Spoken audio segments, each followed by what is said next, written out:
I bought this SONY PULSE 3D wireless gaming headset on eBay, and the seller gave me no guarantees of its functionality.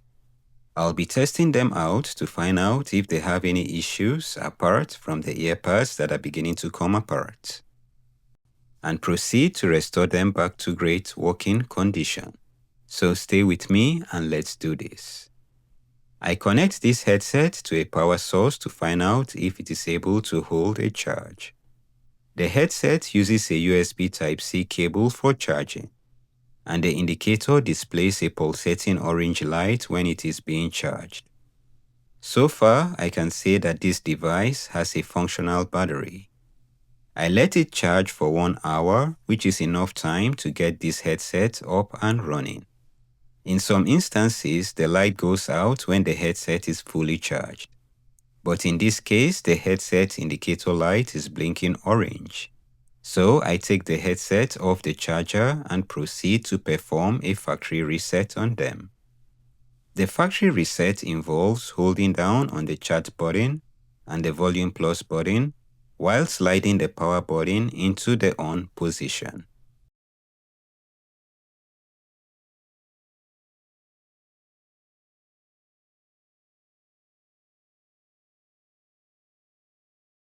I release the buttons after a few seconds, and that is the factory reset. The indicator light blinks blue, signifying that it is ready to pair to a new device. The Pulse 3D wireless headset cannot connect via Bluetooth and requires a specific USB adapter with model number CFI-ZWD1 to connect to any device. This USB device should not be confused with the newer Sony PlayStation Link USB adapter, as they are not intercompatible. This headset did not come along with its USB device, so I borrow one from a different headset to test it out. The CFI-ZWD1 USB adapter has a little punch hole on one side to help with pairing the headset to a new device. An object such as a SIM eject pin is necessary when attempting to pair the headset to a new device. To pair the headset to a new device, simply connect the USB adapter to the device and use the SIM eject pin tool to press in the punch hole for about 2 seconds. Let go when the indicator light on the adapter begins to blink faster, as shown here.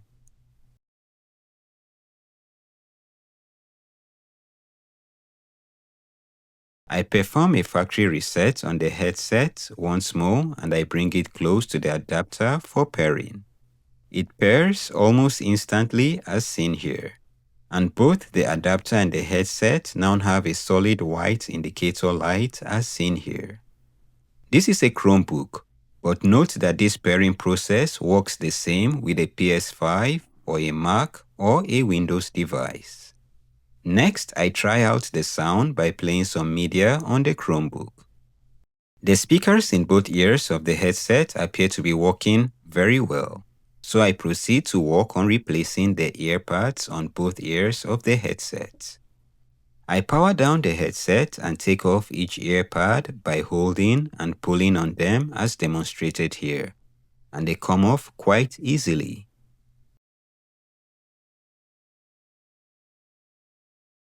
The current EarPads are clearly beginning to come apart and they need to be replaced.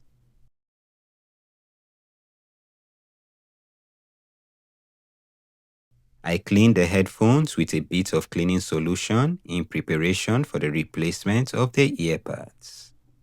Regular replacement EarPads for this headset are not pricey and can easily be ordered from a variety of online stores at different price points, and they come in several material and design options.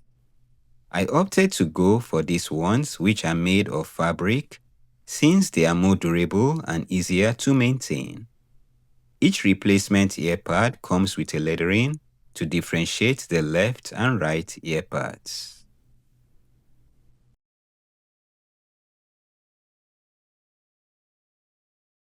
They each need to be aligned to the clips on the headset and pressed firmly to snap them in place.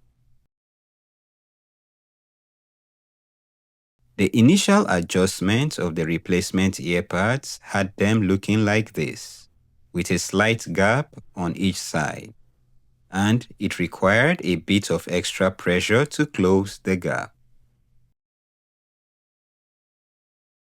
When the gaps on both ears of the headset are closed, I inspect the headset once more and it looks great and ready for use. I hope you found this video helpful and informative. If you did, kindly leave a like and subscribe to the channel for a variety of helpful videos. Thank you for watching and do have a blessed and excellent day. Bye for now.